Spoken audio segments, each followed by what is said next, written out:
Hey everyone, What If Fan here, bringing you another exciting part of What If copy system in Naruto.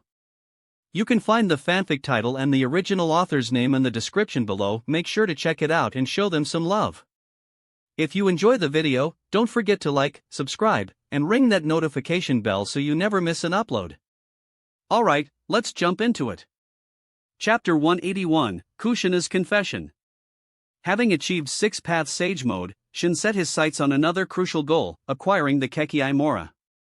In his view, only after mastering that art would he truly stand at the pinnacle of 6 Paths power. Kekii Mora surpassed both Kekii Genkai and Kekii Tota, representing the fusion of all nature transformations: fire, wind, earth, water, lightning, yin, and yang. Although his truth-seeking orbs already embodied aspects of yin-yang and the 5 elements, they weren't the same as Kekii Mora itself. It won't be quick. Absorbing so many chakra properties is probably harder than the 6 Paths Sage Mode, Shin mused. Still, he was in no hurry.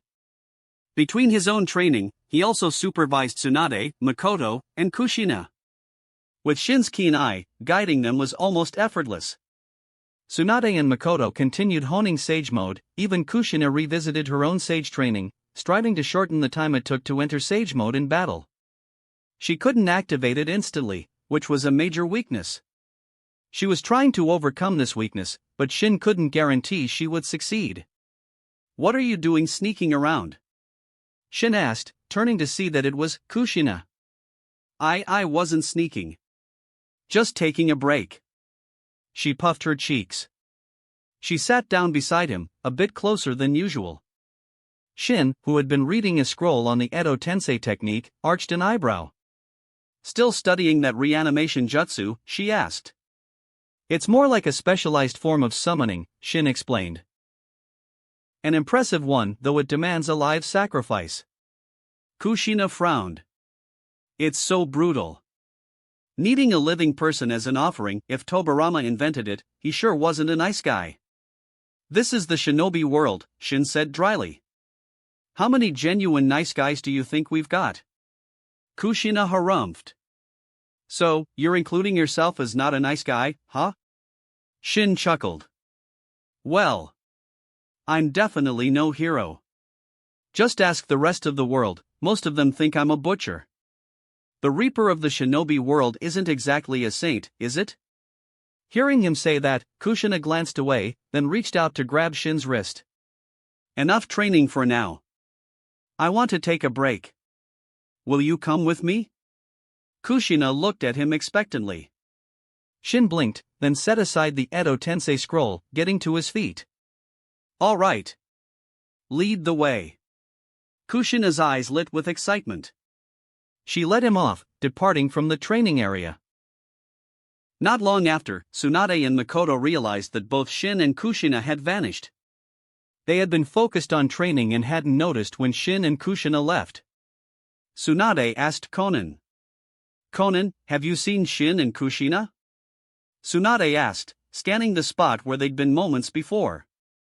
"Yes, Kushina and Ichin dragged Shin and I away. They went that way." Konan answered, pointing in the direction they disappeared. Tsunade and Makoto exchanged a look. Kushina was known to drag Shin off spontaneously, often to find good food or do something random. This time, though, they had a nagging feeling it might be more than that. "Should we go find them?" Makoto suggested. Tsunade agreed without hesitation. They took Konan with them and went to look for Shin and Kushina. Meanwhile, Kushina and Shin walked through a familiar forest, a place they often visited in childhood. "It's exactly how I remember," Kushina said nostalgically. "We used to train here constantly. Any time I couldn't find you, I'd just check this forest." "Yeah, so many memories," Shin said, glancing around. She pouted. "You always trained. Never had time to just hang out." Shin gave a faint shrug. "I was trying to get stronger so I could protect you, couldn't do that without training." As always, he reached out to ruffle her hair, his usual tactic whenever she got huffy. "It still worked," she softened. "Makes me miss those days. Back then, you only looked after me, but now." Kushina said softly. She trailed off, voice heavy with wistfulness. Sensing her tone, Shin opted for silence. After a moment, Kushina leaned into him, pressing her head against his chest, letting her arms wrap around his waist. He returned the hug, both of them enjoying the quiet closeness. "Shin, I love you." Her words broke the silence. She glanced up, cheeks reddening, forcing down her embarrassment.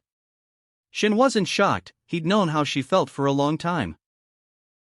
Still, he gave her a reassuring smile, and her eyes shone with hope. "What about you? Do you love me back?" Kushina asked nervously. "Of course I do, Kushina," Shin said, tightening his embrace. Kushina visibly relaxed, tension slipping away. She'd half feared he'd reject her. "I've loved you since we were kids," she admitted softly, resting her head back against his chest.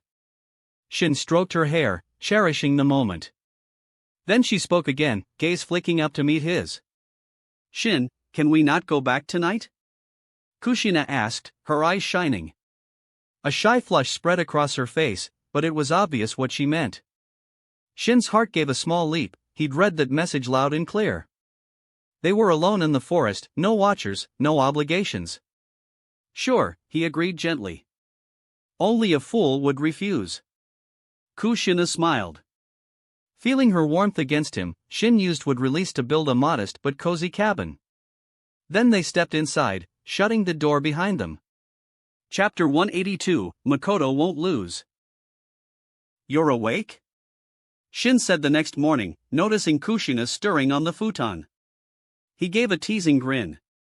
"Ugh, everything hurts," she groaned.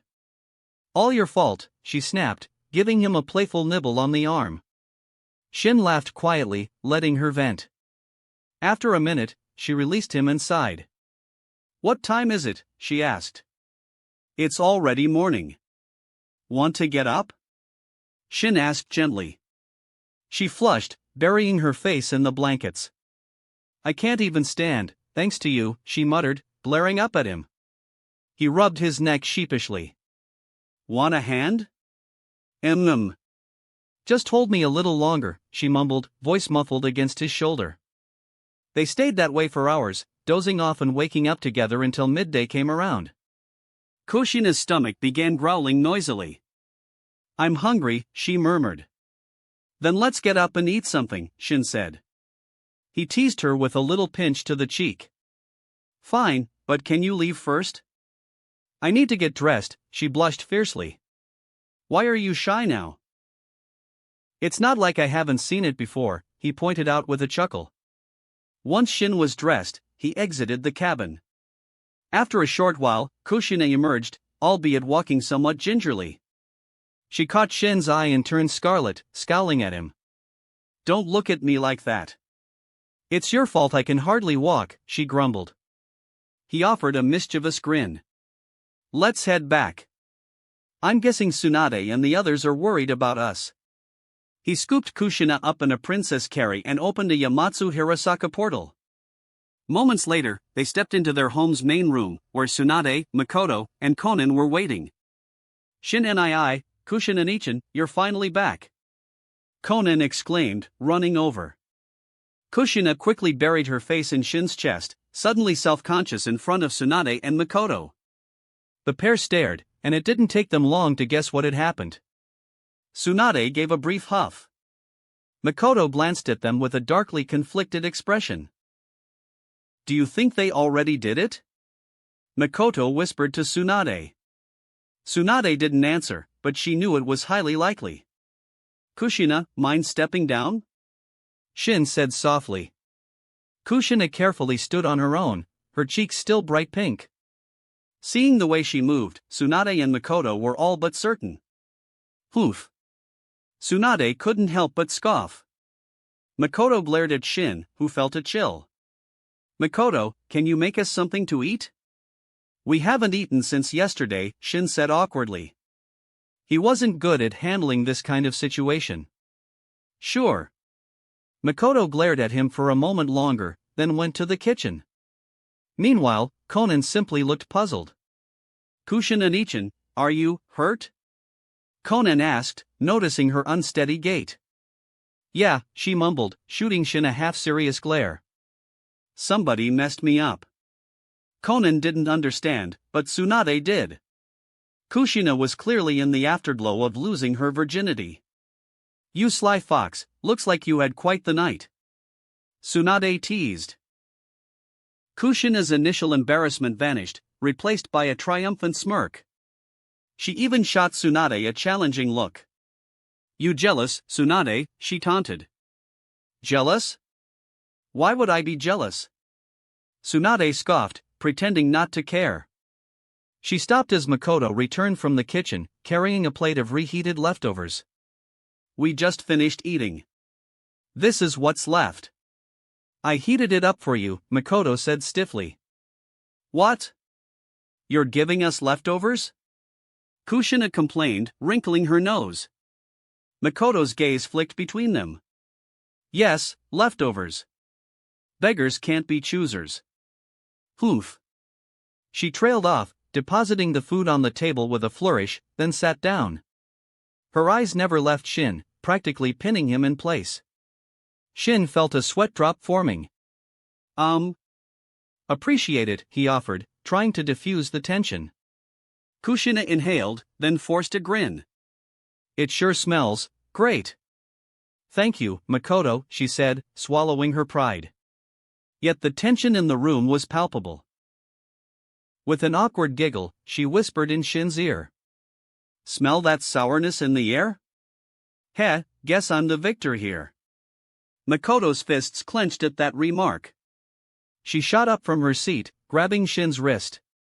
Come with me, she said in a low voice, dragging him outside. Ha? Wait, Makoto, what? Kushina stared after them, her brow furrowing. Tsunade smirked from her seat. They're heading into the forest. My guess is you're about to face some competition, Tsunade said quietly, eyes flashing with amusement. You think Makoto would? Kushina blurted. Then she shook her head. No way. She's not that bold. Tsunade shrugged. You never know, I'm waiting for the show. Outside, Makoto yanked Shin into a secluded clearing among the trees. Makoto, what's going on? He began, but she interrupted. I love you, Shin. Makoto blurted, face flushed. Shin froze, momentarily stunned. He knew she had feelings for him, but she'd never been so direct. Her gentle, reserved nature was unlike Kushina's fiery boldness. She, however, felt her courage draining when he just stared. Tears welled up unbidden in her eyes. Don't reject me, please, she whispered, voice trembling. I'd never reject you, he said hastily, stepping forward to wipe away her tears. Of course I love you. You're sweet, thoughtful. Why wouldn't I love you? Really? Makoto's voice quivered, tears slipping free again, this time in relief. Shin smiled tenderly. Absolutely. You're beautiful, inside and out. I'd be crazy not to care about you. Makoto sniffled, cheeks aflame. Then she inhaled deeply. I want to do what you and Kushina did, she said softly, looking at the ground. I want to be yours. Though her face was beet red, the determination in her eyes shone as she looked up. She refused to lose to Kushina in any sense. Shin, reading that resolve, gently cupped her cheek. Then let's go somewhere more private. Chapter 183, Aren't you jealous? Night had already fallen, and it was well past 10 o'clock, yet Tsunade, Kushina, and Conan were all still awake. Well, look at that, Tsunade said with a sardonic twist of her lips, eyeing Kushina. I guess I hit the nail on the head. Seeing Kushina's hair, normally a vibrant red, appear faintly tinged with green under the lamplight, Tsunade originally wanted to poke fun at her. Instead, she found she couldn't. An odd twinge of sourness bubbled up in her own chest, spoiling the joke. Where did Shin and Makoto Nichin run off to? Conan yawned, half asleep as she leaned on the table. Kushina, Tsunade continued, turning her gaze toward the redhead. You probably have a clue where they are, right? I have a pretty good idea, Kushina replied dryly, but they're definitely not coming back tonight. I'm not going to go out searching, what good would that do? She gave a heavy sigh and left the room. Even though her body was mostly recovered thanks to her Uzumaki healing factor, her mood was still plummeting. Hey, you heading to bed? Tsunade called after her. What else am I supposed to do if I don't sleep? Kushina retorted with an eye roll. They won't be back till who knows when. Might as well wait till tomorrow. Then I'll deal with that jerk. She stamped off to her bedroom, though it was obvious the spark of jealousy still lingered. Despite that jealousy, she wasn't about to go charging off in the middle of the night. Tsunade, too, turned in for the night, leaving Konan barely able to keep her eyes open to shuffle back to her own room.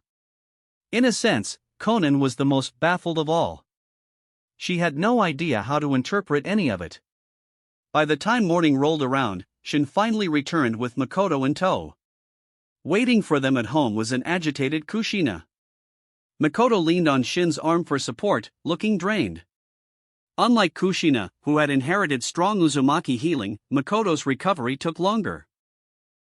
She was still feeling weak, nearly stumbling with every step. If not for Shin helping her, she likely would have collapsed from fatigue.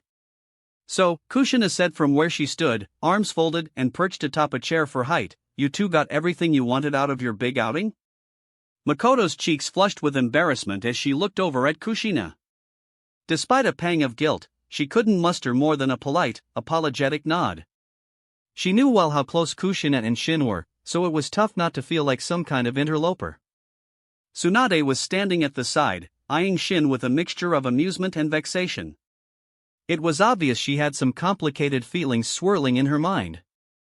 Ahem, Kushina, maybe we can keep the conversation civil? Shin ventured. Humph. Shin, you jerk, I'll make sure you pay for this, Kushina snapped. She balled her fists, shooting him a lethal glare. With no excuse for his behavior, Shin had little choice but to submit.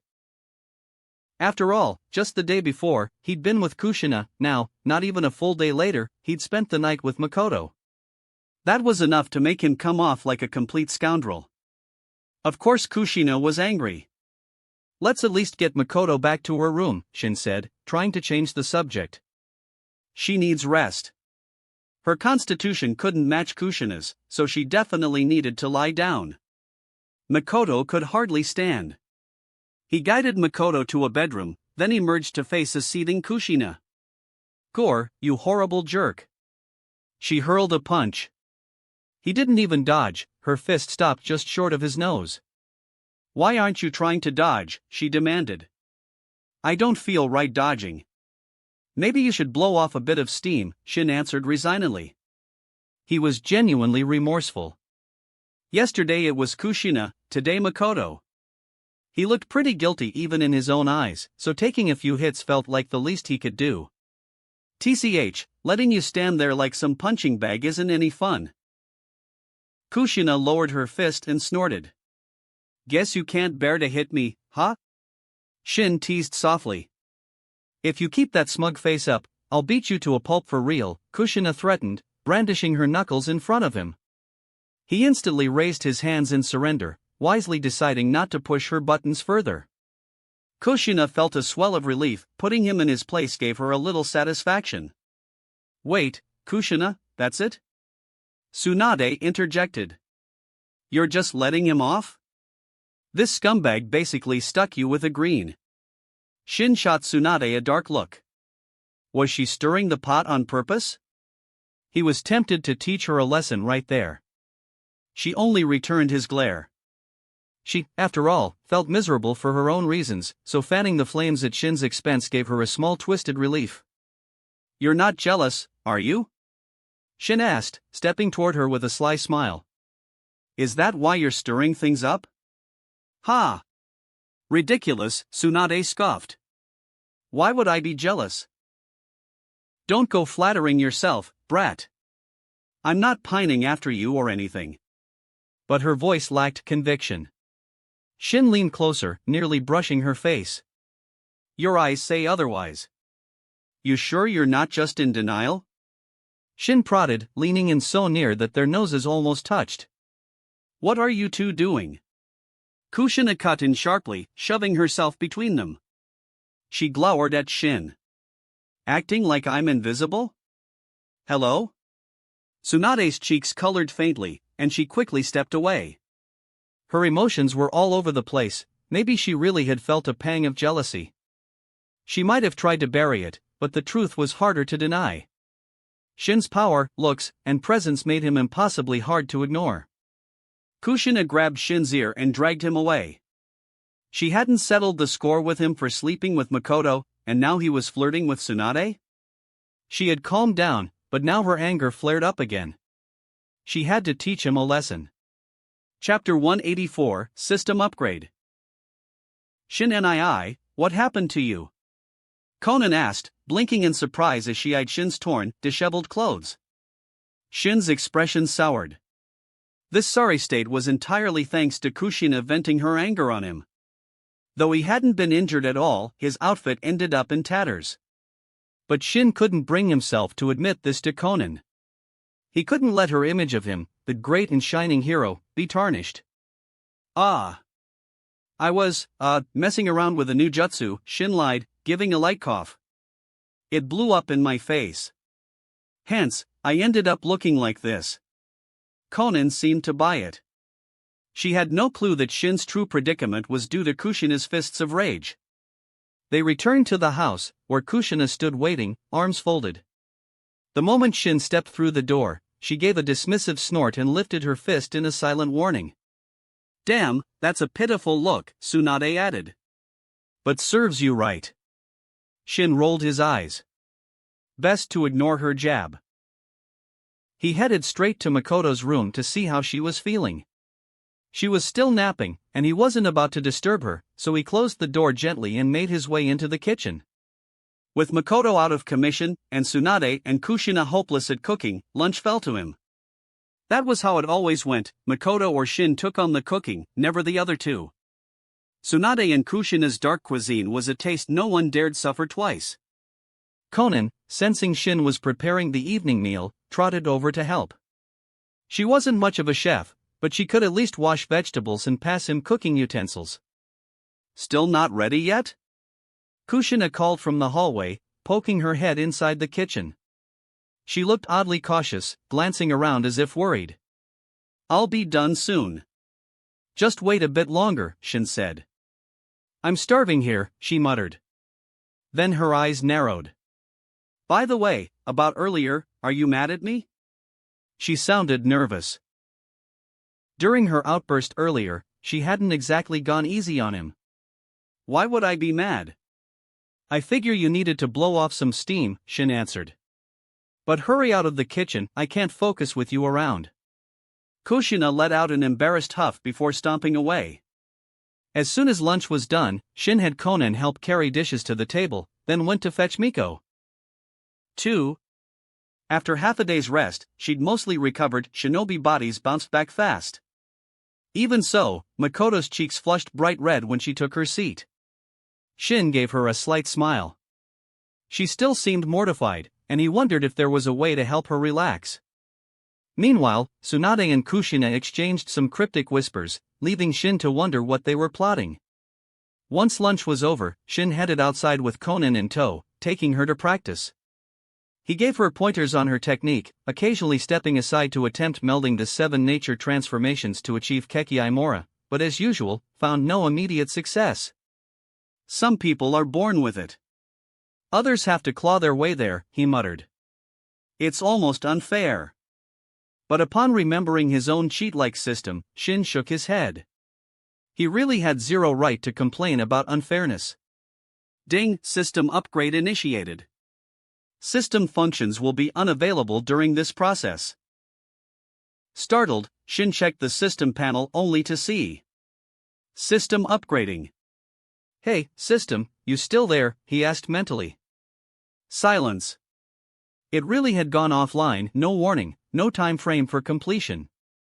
He still had 4 replication cards, 1 divine, 1 advanced, and 2 common, left unused. Hopefully they won't vanish by the time you're done upgrading, Shin muttered to himself. He exhaled and forced a grin. The system would upgrade at its own pace. So for now, he'd just focus on daily life and training without worrying about copying new abilities. Shin nii. Conan asked, tilting her head. Something wrong? Nope, I'm good, he said, giving her hair a gentle ruffle.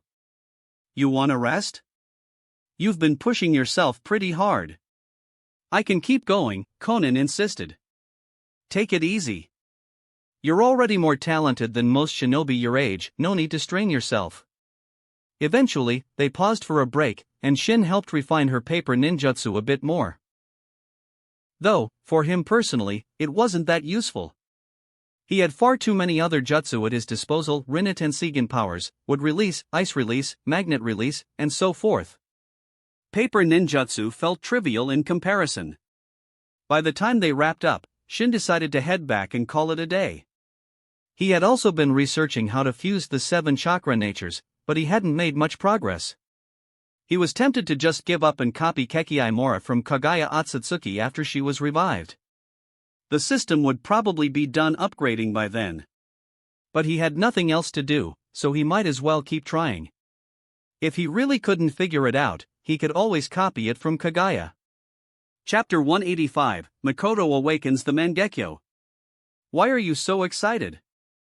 Shin asked, seeing Kushina rush toward him with an overjoyed expression just as he and Conan returned home. Take a guess. If you get it right, there's a reward. Kushina grinned mischievously, eyes dancing with anticipation. Internally, Shin rolled his eyes. Guess? He wasn't a mind reader, how could he know why she was all worked up? Knock off the riddle game, Kushina. Just tell me. Shin waved a hand dismissively. Knew you'd say that. Honestly, I'm not the one who should be celebrating, Makoto is. Kushina looked behind her at Makoto. Shin turned, a bit puzzled, toward Makoto. Catching his gaze, she silently activated her Sharingan, revealing 3 tomo that spun rapidly, then joined together to form a kaleidoscopic pattern. Makoto, you awakened the Mangekyo Sharingan? Shin's face lit up in genuine surprise, never expecting Makoto to suddenly unlock the Mangekyo. I realized it earlier. Makoto gave a faint nod. She was just as happy, after all. For an Uchiha, unlocking the Mangekyo Sharingan was a monumental milestone. Shin frowned slightly, trying to puzzle out how it happened so suddenly. Could it be connected to what happened the other night? He quickly dismissed the notion of dual cultivation in the Naruto world didn't exist. It was more likely an emotional trigger. Sadness, joy, love, anguish, many strong emotions could spark a Mangekyo. But the exact how didn't really matter. The important thing was that Makoto now has the Mangekyo Sharingan. Makoto, don't overuse your Mangekyo. Shin cautioned. Even though it's a great boon, the Mangekyo can lead to eventual blindness with excessive use. Just like Sasuke Uchiha, who almost went blind after using his Mangekyo Sharingan too much. Shin didn't know how to help Makoto awaken the eternal Mangekyo Sharingan yet, so he advised her to avoid using it too much. Right, Makoto, which abilities did you get? Shin asked curiously. Kushina, Tsunade, and Conan all turned to Makoto, eager to hear her answer. Despite seeing Makoto so thrilled, they'd never thought to ask about her new ocular powers. 2 Genjutsu. My left eye has Tsukuyomi, and my right eye has Koto Amatsukami, Makoto replied softly. Shin's eyebrows shot up. If Makoto truly had those 2 techniques, she might become the strongest Genjutsu-type ninja out there aside from Shin himself. He was already familiar with Tsukuyomi, though his version wasn't exactly a direct Mangekyo technique but an advanced replica. But Koto Amatsukami was even more formidable, allowing the user to infiltrate a target's mind without detection and alter their will, permanently rewriting their thoughts. Possibly the only Genjutsu mightier than that was Infinite Tsukuyomi, the world-scale illusion. These 2 Genjutsu are insanely strong. You could probably defeat Tsunade or Kushina if you used them. Shin remarked, half-joking. Koto Amatsukami, in particular, was a terrifying tool. Makoto's spiritual energy easily surpassed both Tsunade's and Kushina's, so controlling them should theoretically be possible. Is it really that powerful? Kushina frowned in mild disbelief. Tsunade, however, found it quite plausible. Sharingan-based illusions were renowned for their lethality. Skilled genjutsu users sometimes ended battles in an instant, leaving opponents with no idea how they lost. "Well, I wouldn't want to use them on you too," Makoto said, smiling gently. Then she explained the workings of Tsukuyomi and Koto Amatsukami to Kushina and Tsunade, who fell silent upon hearing how broken those abilities sounded. "Sharingan powers are that overpowered? Kinda makes me jealous," Kushina muttered. "But it can't control just anyone," Shin chimed in. "If Makoto tried using it on someone like Uchiha Madara, it probably wouldn't work. Against someone with immense spiritual power, illusions might fail." That was the reality for all genjutsu, no matter how impressive. "Oh, so it's not all that then," Kushina said, sounding relieved. "Ha! It may not be invincible, but it'd still work perfectly on you." Shin shot her a sidelong glance. "Ugh. Makoto, promise me you won't mind-hack me," Kushina quickly pleaded. "Well, that depends on how you behave," Makoto teased, flashing her a sly smile. "Anyway, the Mangekyo Sharingan is seriously dangerous. Looking back, the Senju clan must be pretty impressive to have bested the Uchiha time and time again," Tsunade commented. "Impressive? Doesn't look that way now. The Uchiha are still around and wealthy, while the Senju have almost nothing," Kushina interjected. Boom, Tsunade smacked Kushina's head. "Who says we have nothing? Am I not a Senju, huh?" Tsunade glared. "Ow, you didn't have to punch me." Kushina rubbed her head, wincing. "Be grateful I didn't go all out," Tsunade grumbled, rolling her eyes. Shin watched Makoto's Mangekyo, exhaling softly. Bad timing, his system was still undergoing an upgrade. Otherwise, he'd definitely copy her Koto Amatsukami. Chapter 186, a Kage tier village with only 4 people. 8 years slipped by in a flash. Snowflakes drifted down across the land of whirlpools, covering the forests in a pristine blanket of white.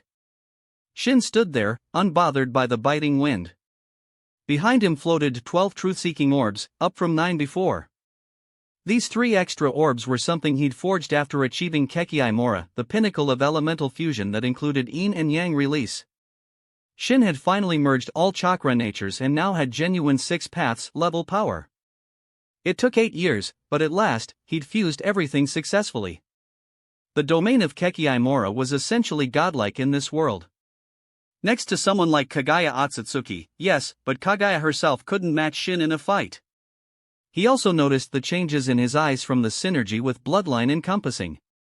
The original Tensei Rinnegan had gained 6 black tomo arranged on the rings, forming the 6 tomo Tensei Rinnegan. He wondered if an even higher form, like an 8 or 9 tomo version, might be possible in the future. "Why were you standing out here in the snow like a weirdo?" Kushina's voice cut across the wind, drawing Shin's gaze. "I wanted to test my new powers, but there's no suitable opponent." He let the orbs fade, then faced her with a rueful shrug. He truly wished for a challenge but found none worth fighting. "You sound bored. Then how about joining my village? Give me a hand building it up," Kushina asked, eyes sparkling. Shin gave her a flat look. "You mean that village of yours with only 4 people?" Indeed, 8 years had passed, yet the village Kushina built, Suikagakure, still had exactly 4 members, herself, Makoto, Tsunade, and Konan. After incessant pestering from Kushina, Tsunade and Makoto finally caved and joined. They went through multiple name changes, originally beautiful Shinobi Village, which was too cringe. Eventually, they settled on Suikagakure. Kushina served as the first Tsukage, but the village struggled with expansion. She was determined to recruit Shin, but so far, no luck. "You're looking down on us again," Kushina huffed. "We might be small, but we're strong." She did have a point. Tsunade, Makoto, and Konan all achieved Kage tier strength, making them each as strong as any major village's leader. On paper, that was an impressive ratio. But 4 ninjas total was, well, awkward. Yes, 4 people still hardly qualifies as a proper village, Shin quipped. Kushina put her hands on her hips, cheeks puffed in annoyance. Don't keep harping on the 4 people part. You'd make 5 if you joined, and will definitely expand in the future. But you once said your village only accepts female shinobi. So you basically excluded me from the get-go, right? Shin suddenly remembered her earlier stance. That rule doesn't apply to you, dummy. You're my man. I'm allowed to make exceptions. Kushina shrugged as if it were obvious. Yeah, thanks but no thanks. Suddenly I recall something else I need to do. Bye. Shin coughed awkwardly, then vanished into a swirl of black portal space. He wasn't about to become the village's manual labor. Tsunade and Makoto had only given in because they couldn't handle Kushina's relentless pressure, but Shin refused. Damn it! She headed back inside, only to see Tsunade, Makoto, and Konan sipping tea. Makoto shot her a sympathetic look. He's not back yet? Makoto asked. I tried to recruit him again, and he ran off. Can you believe that? She flopped down and grabbed a nearby cup, downing the steaming tea in one gulp. Only to spit it right back out, wincing. Ow, so hot. She nearly spit it out, glaring at Makoto accusingly. Why didn't you warn me it was so hot? You drank it too fast for me to say anything. Makoto said calmly. Fine, anyway, any bright ideas on how we get Shin to join us? Kushina switched topics, eyeing them hopefully. Can't think of anything. Konan shook her head. I might have one. Tsunade spoke up. Really? Kushina's eyes lit with hope. Simple. Just pester him until he gives in, the same way you cornered us. Let's be honest, if we hadn't caved, we'd still be free. Tsunade said dryly. Tsunade, that's so mean, Kushina grumbled, a little stung. But then her eyes lit again. Still, it might work. Makoto cleared her throat, a mischievous glint in her eyes. Leaning in close, she whispered to Kushina. Or you could, let's say. Entertain him so well he just can't say no. In an instant, Kushina's face flared scarlet. What kind of weird suggestion is that, Makoto? She hissed, glaring while the rest of them wondered what they were whispering about. Tsunade noticed them murmuring secretively. Hey, what are you two whispering about? Speak up. Tsunade demanded, unable to catch their hushed exchange. We can't tell you. Kushina shot Tsunade a look, then shook her head firmly. Ask Makoto if you want details. Tsunade turned to Makoto, but faced with Tsunade's stare, Makoto certainly wasn't about to repeat that spicy idea out loud. So in the end, Tsunade was left in the dark, and poor Kushina's plan to recruit Shin stayed as stalled as ever. Chapter 187, Submitting to Her Charm After All. Late into the night, Kushina and the others were still scheming about how to pull Shin into Suikagakure, completely unaware that Shin had already left the land of whirlpools. At this moment, he was wandering somewhere within the land of fire. He ran into a white Zetsu along the way. White Zetsu, any major developments in the shinobi world lately? Shin fixed his gaze on the trembling creature. White Zetsu's expression looked downright miserable. It couldn't believe its bad luck at running into him and could only pray to survive this encounter. This time, White Zetsu hadn't come seeking Shin, it was Shin who'd hunted down White Zetsu. Ever since Shin parted ways with Konoha, he relied on White Zetsu's scattered clones for intel. With his Kagura mind's eye, locating a White Zetsu clone was child's play. He wanted updates on the current state of the shinobi world. Based on the original timeline, the Third Shinobi World War should be kicking off around now. But everything seemed too quiet. White Zetsu just stood there, silent. I asked you a question, didn't you hear me? Seeing no response, Shin's tone turned cold. White Zetsu shuddered. My apologies, Shin-sama, there is, one major event has occurred in the shinobi world. Major event? Let me guess, the third Kazekage's gone missing? White Zetsu's eyes widened in surprise. Shin smirked, so he'd guessed right. I see. So the third Kazekage really is missing. Word is, Sunagakure suspects Konoha, correct? Yes, Shin-sama. The Kazekage vanished without a trace. Furious, Sunagakure is pointing the finger at Konoha. White Setsu wasn't sure how or why the Kazekage disappeared. No intel from Madara had touched on that. It simply didn't fall under their main objectives. Shin gave a brief snort of laughter. Ha! The third Kazekage was losing his touch. What a disgrace, ended up getting killed by some kid. Pathetic, if you ask me. He actually knew the truth. The third Kazekage had been killed by Sasori of the Red Sand, who was still just a teenage boy, nowhere near Kage level. Regardless of how Sasori pulled it off ambush or cunning trick, it hardly changed the fact that it was a pitiful end for the Kazekage.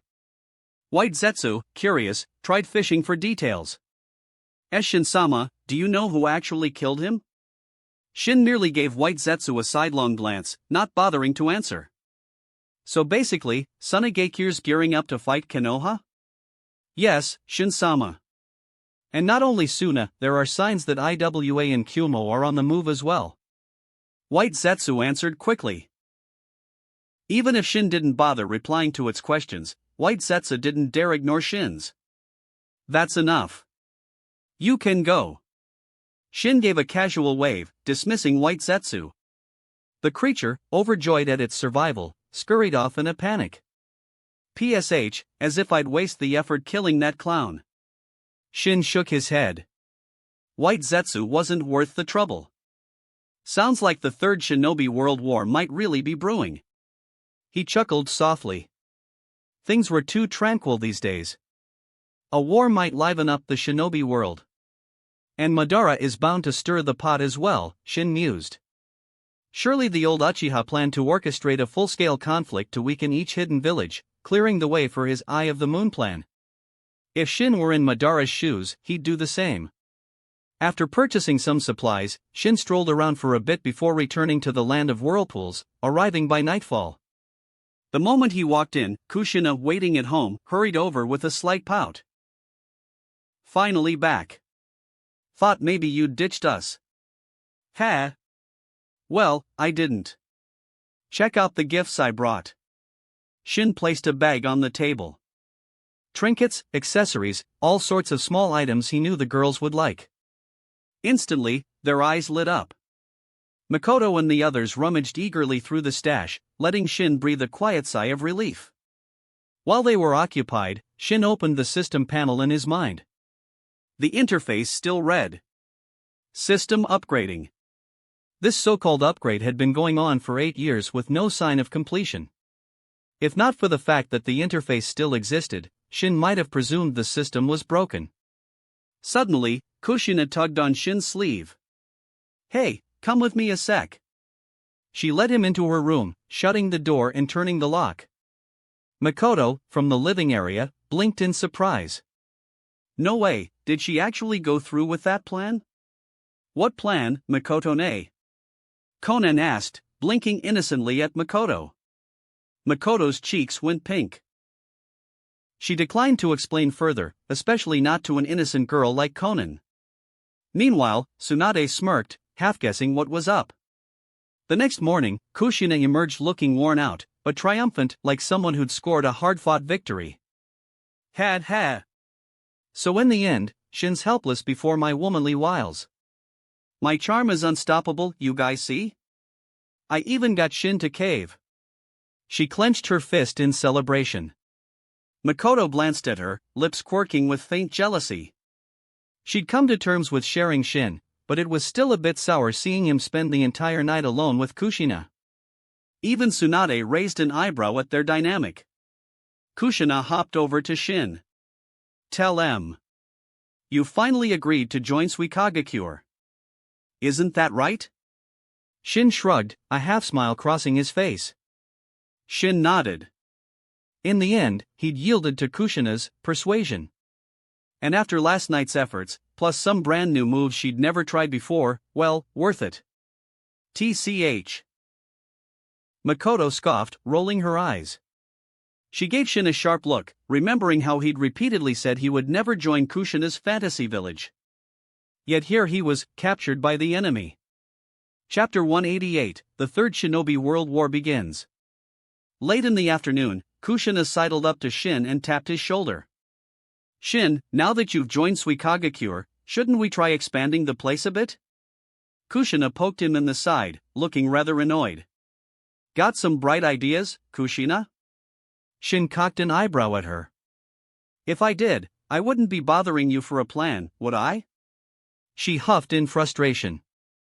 I don't have a miracle fix either, Shin said, shrugging. In truth, calling this handful of people a village might be an overstatement.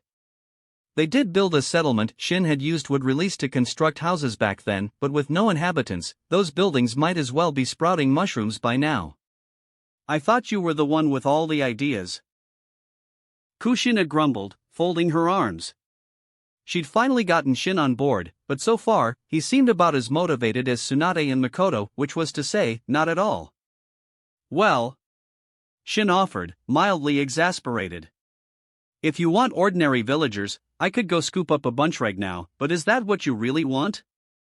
I want elite shinobi, Kushina declared, nose in the air. Shin gave a resigned sigh. Then I guess this place stays the same size forever. Without average civilians as a foundation, how's a village supposed to grow? Even average townspeople are a cornerstone of any hidden village. They provide fresh blood, an economy, basically everything you need to expand. Shin still had no clue what Kushina's plan was. He changed the subject abruptly.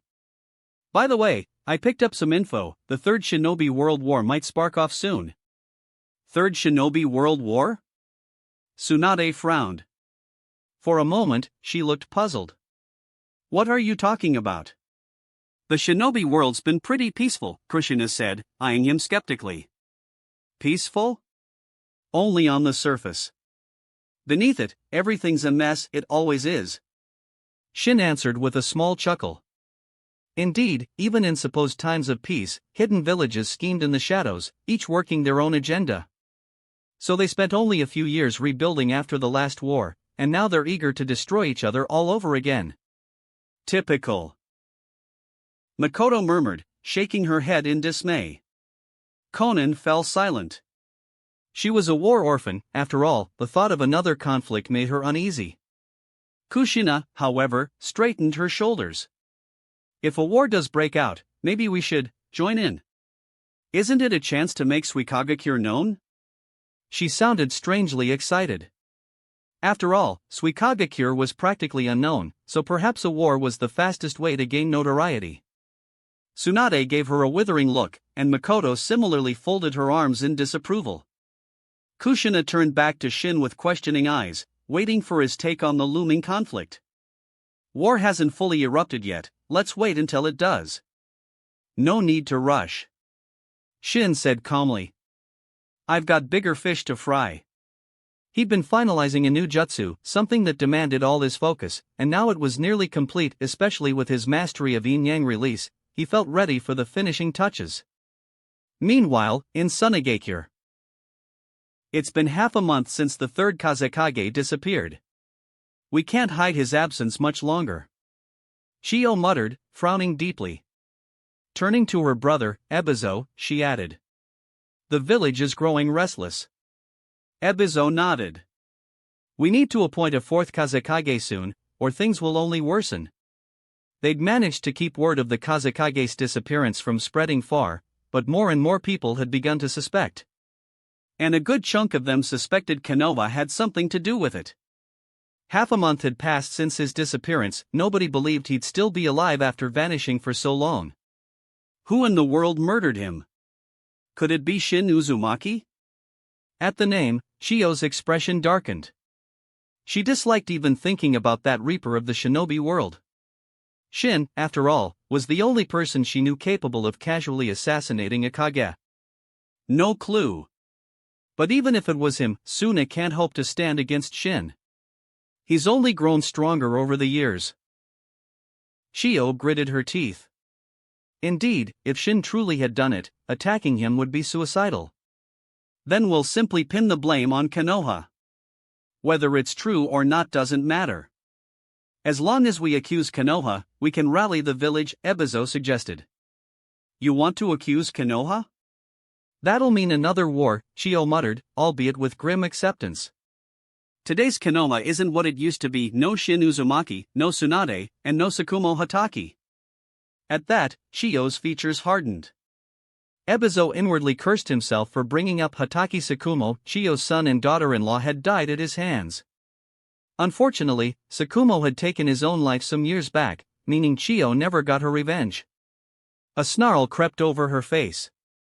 Fine. Let's do it. We proclaim that Konoha is behind the third Kazekage's disappearance, and we rally for vengeance. Soon after, Suna appointed the fourth Kazekage Raza, father of the future Gaara. For now, Gaara wasn't even born. Raza had studied under the third Kazekage, inheriting magnet release. While the third specialized in iron sand, Raza's specialty was gold dust. Once Raza was instated, he immediately led the sand forces in a campaign to avenge the third Kazekage, launching a full-scale assault on the Land of Fire. When news reached Hiruzen Sarutobi, he was flabbergasted. I expected Suna to make some noise, but to outright invade us. But Konoha's intelligence suggested Suna was dead serious. Hiruzen mentally cursed that incompetent Kazekage who went missing, only for Suna to blame him. Whatever the reason, the moment Suna's army invaded Land of Fire territory, the Third Shinobi World War officially began. Chapter 189, Will You Become My Woman? The Third Shinobi World War's outbreak didn't catch Shin's attention. At this moment, Shin had poured all his effort into perfecting a new jutsu, and now, it was finally complete. Hard work does pay off. I've finally finished it. Shin's face was filled with joy, even more so than when he had fused the 7 chakra natures to obtain Kekkei Mora. Finished what? You seem really excited. Tsunade, along with the others, Kushina, Konan, and Makoto, walked over, curious about Shin's excitement. They were all puzzled about what groundbreaking jutsu he had possibly created to be this elated. I couldn't help but be excited. And, I'm sure you'll be even more excited when you know. Shin, full of energy, picked up the nearest person, Makoto, and kissed her on the cheek. Makoto's face immediately flushed bright red. That's not fair, Shin. Kushina's voice dripped with jealousy. Ignoring Kushina's reaction, Shin placed Makoto down and said, If I told you, I can make you immortal. Would you believe me? The 4 women Kushina, Tsunade, Makoto, and Konan exchanged looks before shaking their heads. They didn't believe him. Some of them even thought he might be feverish. Wake up, Shin. Even the sage of 6 paths died. How could you make us immortal? Tsunade said, voicing their disbelief. Who said the sage of 6 paths is dead? I can say with complete certainty that he's still alive. Since Shin had become truly 6 paths level, he felt confident in his ability to remain eternal, thanks to his new power. So, he was absolutely sure that Hagoromo Otsutsuki wasn't dead. What used to be just a guess now felt like a certainty to him. Hearing Shin's passionate words, the women started to believe him. Their eyes began to glisten with hope. So, Shin, what's your plan? Kushina asked, eager for answers. I've developed a jutsu that links your life force to mine. Once we're linked, you'll live forever. Shin was already immortal himself. As long as the system didn't collapse, he wouldn't die. And since he'd become 6 paths level, even without the system, he could still achieve immortality. Plus, Shin's eye technique, Tenmomai, could reverse time. Thanks to this, he could always restore his body to its previous state. This technique wasn't just about reversing a few minutes or hours, Shin could go back years, up to 5, whenever needed. Since his abilities had been enhanced exponentially with the Rinne Tensigen, he now had access to incredible power. With the help of his system's replication cards, Shin could even replicate lifespans. While immortality might be a challenge for others, Shin could easily make it happen. Wait, so you're saying that you've already achieved immortality? Kushina asked, confused. Yep, once your life is connected to mine, you'll live forever, too. You'll remain young as well, Shin explained, a confident smile on his face. As he spoke, the concept of eternal youth and immortality was something that would certainly appeal to any woman. After all, what woman wouldn't want eternal youth? Even Conan, who usually remained distant, was intrigued. That was why Tsunade, Kushina, Makoto, and Conan agreed to learn the sealing technique that would grant them everlasting youth, as long as their chakra wasn't depleted. However, Shin's version was even better. It was immortality plus eternal youth. Well, hurry up and show us this jutsu, then, Kushina urged, clearly eager. Now, I need to make sure that you all fully trust me with your lives. Are you willing to do that? Shin asked, looking at them seriously. Of course, we trust you, Kushina replied without hesitation. The others nodded in agreement. All right, here we go, Shin said, his face serious. Activating his Rinna Tensigen, the power within him surged. The 12 truth-seeking balls floated behind him as Shin began the process. Yin-Yang release, life contract. With the 6 paths chakras surrounding them all, the energy intertwined and linked their lives to Shin's, forging an unbreakable bond. Can you feel any change? Shin asked them. Yes, Shin and I. My chakra reserves have increased. Conan replied, her eyes wide in surprise. My Sharingan, it's changed, Makoto said as her 3-tomo Sharingan began spinning faster, evolving into the Mangekyo Sharingan. With a surge of power, Makoto's Mangekyo evolved into the eternal Mangekyo Sharingan. She felt her chakra increase exponentially, a feeling of limitless energy. Shin watched with a slight surprise as Makoto's eyes changed. The evolution from Mangekyo to eternal Mangekyo Sharingan was remarkable. The connection with Shin's life force had triggered something incredible in her. Similarly, Conan's chakra had grown stronger. Kushina and Tsunade also reported that they felt their chakra increase as well. It seems everything is going according to plan, Shin said with a grin, pleased with the results. It feels like my life force is off the charts, Tsunade said, inspecting her own newfound power. Tsunade checked herself, realizing that her vitality had reached extraordinary levels. If she continued like this, immortality and eternal youth were no longer just fantasies. By the way, Tsunade, didn't you say a long time ago that if I could make you immortal, you'd offer yourself to me? Shin teased, a sly smile creeping across his face. When did I ever say that? Tsunade's eyes darted around nervously, trying to avoid the topic. A promise is a promise. Shin took Tsunade's hand, flashing her a knowing smile before vanishing with a flicker of his body. Kushina and Makoto exchanged a knowing glance but didn't react negatively. After all, they had expected this day to come sooner or later. Yet, it didn't stop a little jealousy from bubbling up. Tsunade, if I make you my woman, will you agree? Shin asked, his voice serious. He and Tsunade now stood on the shore. Tsunade looked at him for a moment but then nodded. She had liked Shin for a long time, but her hesitation had always been due to their age difference. Now that immortality was on the table, that issue didn't matter. I'm agreeing because I didn't want you to be sad, Tsunade said, trying to hide her embarrassment with a tsundere act. I understand. Shin smiled warmly at her. Since Tsunade had agreed, Shin figured it was time to take their relationship to the next level. Without wasting another moment, Shin used wood release again, creating another stunning home on the beach.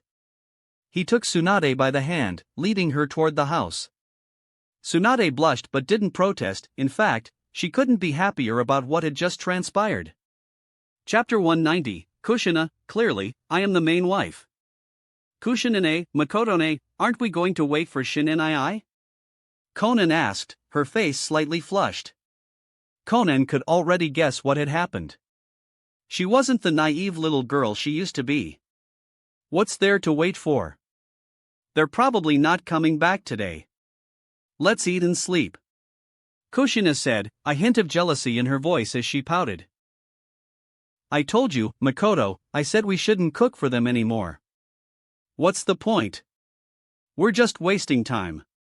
Kushina's words echoed through the room as the three women silently finished their meal before heading to their rooms to rest. The next morning, Shin woke up in a house made from his wood style.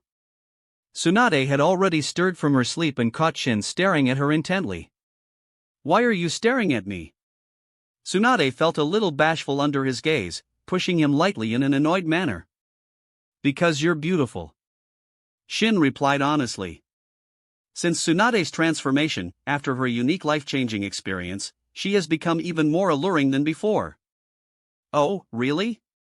In that case, which do you think is more beautiful, me, or Kushina and Makoto? Tsunade dropped the bomb with a playful glint in her eyes. It was a dangerous question. Shin froze for a moment. If he said Makoto or Kushina was more beautiful, he'd be digging his own grave. If he said Tsunade, then... well, she would tell Kushina and Makoto, and he would still be in trouble. Well, each of you has your own charm. I can't really compare. Shin answered with a forced smile. He had to avoid offending anyone, and Tsunade didn't push it, though she was a little dissatisfied with the neutral response. How are you feeling, Tsunade? If you're good, we should head back. Shin asked, though Tsunade's posture was a bit stiff. Despite being her first time, Tsunade had recovered fairly quickly thanks to her sage body, but she was still hesitant to go back. The reason was, of course, a bit of shyness. No rush. I'm in no hurry. Tsunade responded, but Shin noticed the faint unease in her expression. Are you nervous? Shin raised an eyebrow, a teasing grin on his face. Nervous? What's there to be nervous about? Tsunade retorted, though her words lacked conviction. Then why not go back? Shin asked, clearly enjoying the banter. I just wanted to spend a little more time alone with you. Is that so wrong? Tsunade gave him a hard look but softened a little. All right. I get it. Shin stopped teasing her, realizing if he pushed any further, she'd likely land a few punches on him. They stayed until noon, and Tsunade and Shin eventually made their way back. When they arrived at the house, it was empty, much to Tsunade's relief. She could relax now, not having to face anyone just yet. Not long after, Kushina, Makoto, and Konan returned, each carrying freshly caught rabbits and mushrooms. These rabbits are cute, what a shame they're already dead. Shin remarked, looking at the unfortunate rabbits, already resigned to becoming their lunch. Don't you think this rabbit looks a lot like you? Kushina deadpanned, waving the lifeless rabbit in front of him, her dark aura palpable. Shin was a bit scared of her. But soon enough, Kushina turned away, directing her attention to Tsunade, her voice dripping with subtle accusation. Looks like you got your wish, huh? Kushina's words were laced with a knowing tone. Tsunade's demeanor had shifted, and her slight discomfort while walking confirmed her suspicions. That's right. Tsunade nodded calmly, a small smirk creeping onto her face. She had been embarrassed before, but now that she saw Kushina and Makoto, her nervousness disappeared. You're so shameless about it. Kushina's fists clenched, her eyes narrowing as though ready to challenge Tsunade to a duel. There's nothing shameful about it. Why shouldn't I be proud? Tsunade rolled her eyes. I'm the main wife, why don't you show some respect? Kushina's voice had an edge to it as she leaned forward, her pride clearly on display. Do you want me to bow to you, Kushina? Of course. Kushina said, raising her chin. Is that so? And who exactly acknowledged you as the main wife? Makoto? Do you think she agrees with that? Tsunade raised an eyebrow, glancing at Makoto. Kushina immediately shot a look at Makoto, silently pleading for her support, but Makoto only glanced back, completely ignoring her. Of course, Makoto wouldn't help her here, she wasn't about to pick a side when it came to this argument. Kushina's gaze shifted to Shin, but he had already slipped away. Konan, have you seen where Shin went? Kushina asked, frustration rising. I saw him use spacetime ninjutsu and leave, but I'm not sure where he went. Konan shrugged, her expression calm. Well, fine. Let's not go back just yet. Kushina muttered under her breath. Meanwhile, Shin had already left the land of whirlpools, entering the land of fire. As he walked, a message came in.